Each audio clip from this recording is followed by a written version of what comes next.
안녕하세요. 40대 초반의 여자입니다. 얼마 전 시댁과 깔끔하게 손절했습니다.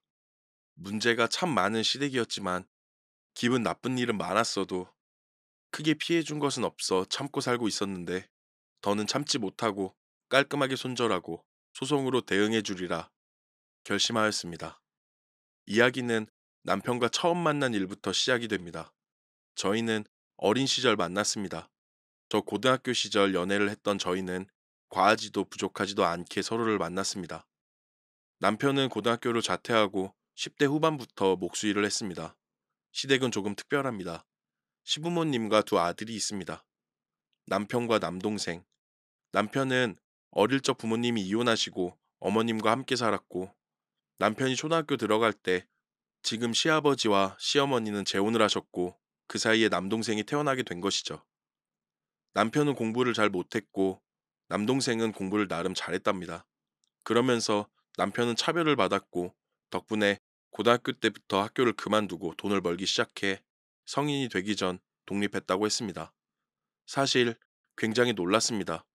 저는 그냥 평범한 가정에서 자랐지만 남편의 환경이 마이너스라기보단 그런 환경에서도 나쁜 길로 새지 않고 정말 바르게 자랐다는 게 참 멋졌습니다. 그리고 저는 아이를 가지게 되었고 제 나이 23, 남편은 25살에 결혼하게 되었죠. 그렇게 조금 이른 나이에 결혼 생활을 시작하게 되었습니다. 결혼도 사실상 시댁의 도움 없이 시작했습니다. 결혼식 비용도 친정에서 지원을 받았고 집은 작은 투룸 월세로 시작을 하게 되었죠. 임신 중이었던 저는 일도 하지 못했고 남편 혼자 정말 고생이 참 많았습니다. 첫째 아이도 태어나고 나서도 시어머니는 딱 한 번 왔다 가셨습니다. 그리고는 목수일하던 남편에게 집안에 조금만 무슨 일이 있으면 와서 해결해라, 뭐해라, 타일을 고쳐라, 방충망을 바꿔라 등등 정말 많이도 불러서 시켰습니다. 착한 저희 남편은 별소리 없이 많이도 가서 도와줬습니다. 첫째가 돌이 되었을 때 친정과 시댁에 한 번씩 방문하는 정도로 돌잔치를 대신했습니다. 그때도 시어머니는 도어로 교체를 해달라고 하면서 이야기를 하셨습니다. 더 웃긴 건 당시 중학생이었던 남동생도 정말 버릇없게 행동했고 제가 와도 인사는커녕 나와보지도 않을 정도였습니다.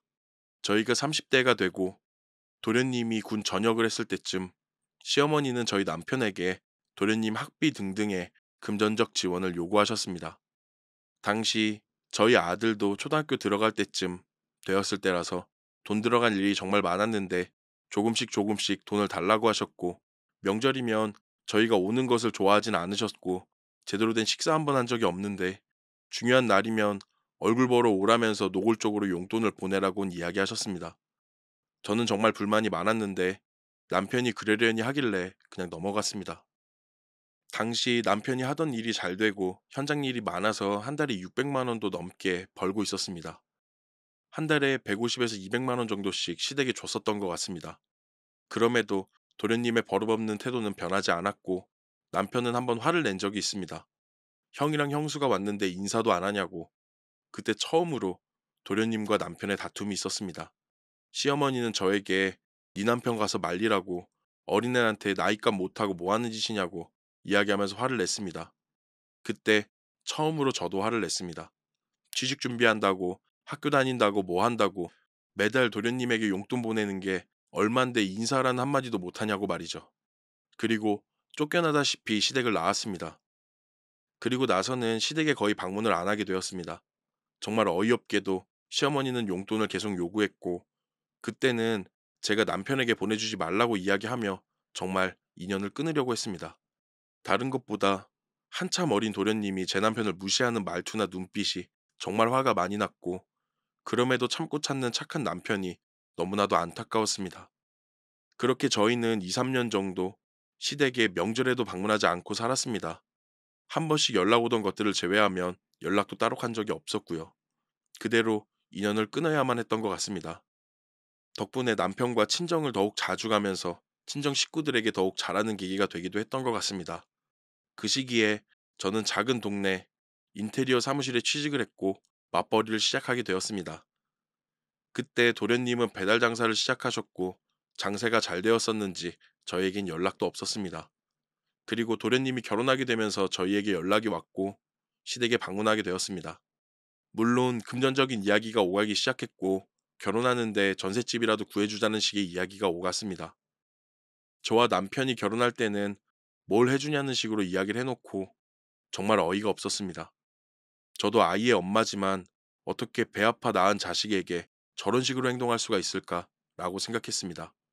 저희는 결혼한 지 10년이 되었을 때쯤이었는데 아직도 전셋집에 살고 있던 상황이었고 돈이 없는 상황은 아니었지만 저와 남편은 아이가 중학교 들어가기 전에 자가를 마련하는 것이 목표였기에 여유롭게 도련님의 신혼집을 도와줄 수도 없던 상황이었습니다.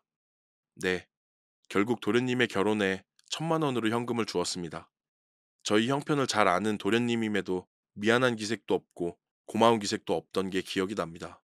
배달 장사를 하던 도련님은 저희가 사는 경기 지역과 서울에 두 곳에 체인점을 낼 정도로 장사가 잘 되었습니다. 참, 그럼에도 저희 등쳐먹으려는 욕심은 엄청 나더라고요. 결국 도련님은 그 배달 사업이 잘 안 돼서 4개까지 늘어났던 체인점은 원래 운영하던 한 곳만 겨우 운영하는 상황이 되었고 그 결혼도 2년 만에 결국 이혼을 하게 되었습니다. 아이가 태어났음에도 돈이 있을 때 친구들과 그렇게 룸사롱 술집에 다녔고 그 술집 여자와 바람이 났고 그 여자와 재혼할 거라면서 이혼하게 되었죠. 전셋집이던 그 집도 얼마 있지도 않던 재산도 이혼한 동서와 나눴고 양육권은 시부모님과 동서의 싸움 끝에 도련님이 가져오게 되었다는 이야기를 들었습니다. 그렇게 한 서너 달 정도 정말 복잡하게도 싸웠던 것 같습니다. 저희는 아니었지만 시댁과 동서 집안에서 말이죠. 그렇게 그 두 사람의 관계가 마무리되었을 때 정말 어처구니 없는 이야기를 들었습니다. 저희는 당시에 전세를 살고 있었고 미분양된 신축 아파트를 계약해서 입주일이 다가오던 상황이었습니다. 가구부터 인테리어 등등 정말 잔뜩 기대를 하며 알아보기도 하고 또 구매하기도 하고 있었습니다. 이런저런 사업을 하면서 빚도 생기고 신용도 나빠졌던 도련님은 더 이상 대출을 받을 수 있던 상황이 아니었고 전셋집을 구할 수도 있던 상황이 아니었습니다. 시댁에서 저와 남편을 불러 주말에 방문한 날 거실에 시아버지는 없고 시어머니와 도련님, 도련님의 어린 아들 셋이 있던 상황이었습니다.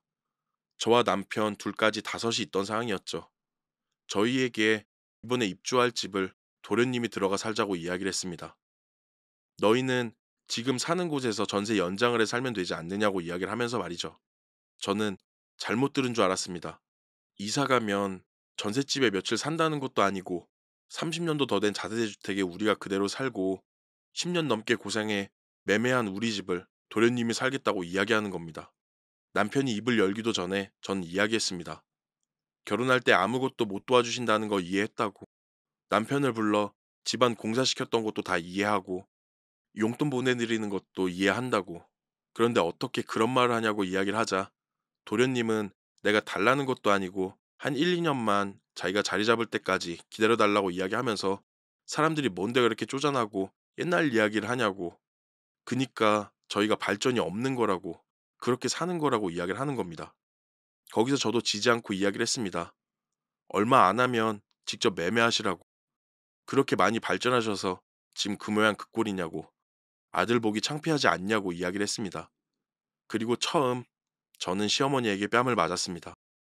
남편과 저는 그 뒤 시댁에 나와 집으로 향했고 남편도 화가 났고 저도 화가 났습니다. 저는 처음으로 남편이 시어머니에게 언성 높여 화내는 모습을 봤습니다. 저는 집에 도착하고도 분함을 계속 느끼고 있었습니다. 남편은 집에 와서 저에게 자기가 동생과 시어머니에게 빌려준 돈을 다 받아낼 거라고 저에게 이야기했습니다. 엄청난 거액은 아니지만 총 빌려준 돈은 2,800만 원 정도였고 제가 하나하나 확인한 내용입니다. 사실 이 정도까지 빌려주었는지도 몰랐습니다. 용돈을 안 보내주니 빌려달라는 식으로 이야기를 했던 것 같습니다. 저는 다음날 출근해서 저희 회사 사장님에게 이것저것 물어봤습니다. 얼마 전 저희 회사 사장님도 그런 문제로 소송을 했었던 걸 알고 있었거든요. 저희 사정을 듣고 난 사장님은 빌려준 건 무조건 받을 수 있고 이자까지 받아낼 수 있다고 이야기하면서 저를 도와주겠다고 했고 그 전에 소송했던 변호사를 소개받으며 소송을 하기로 이야기를 했습니다. 저는 그 뒤에 남편의 입금 내역과 문자 모두 캡처해 도련님이 이혼하고 나서 도련님의 아들, 조카를 저희가 데려가서 키우라고 이야기한 적도 있었고 그 키워달라는 이야기가 하루 이틀이 아니었고 이러한 대화 내용은 양육권 소송에서도 불리하게 적용할 거라는 걸 알았기에 저는 그 내용도 동서에게 모두 보내줬습니다. 네. 그리고 조금 시간이 흐른 뒤 내용 증명이 시댁에 도착했을 때쯤 연락이 엄청 왔는데 한 번도 받지 않았습니다. 그 연락은 남편에게 이어졌고 남편에게 시어머니와 도련님이 저는 엄청 욕하고 싸웠을 거라 생각했지만 둘 다 사과를 했다고 합니다. 착한 남편이 소송을 하지 말자고 할까, 빌린 돈 일부만 받고 끝내자고 할까 걱정했지만 남편은 딱 잘라 받을 거라고 더 할 수 있는 게 없다는 게 화난다고 이야기했습니다. 20년 가깝게 남편과 살며 그렇게 냉정하게 이야기하는 모습을 처음 봤던 것 같습니다. 저는 그냥 연락을 안 받았고 앞으로 볼 일 없을 거라고 생각만 하고 있습니다. 물론 남편도 같은 생각입니다. 더 이상 그런 취급 받을 필요 없고 이제 중학교 가는 우리 아들에게도 더 이상 그런 모습 보여주고 싶지 않습니다. 여기까지가 저의 이야기입니다. 감사합니다.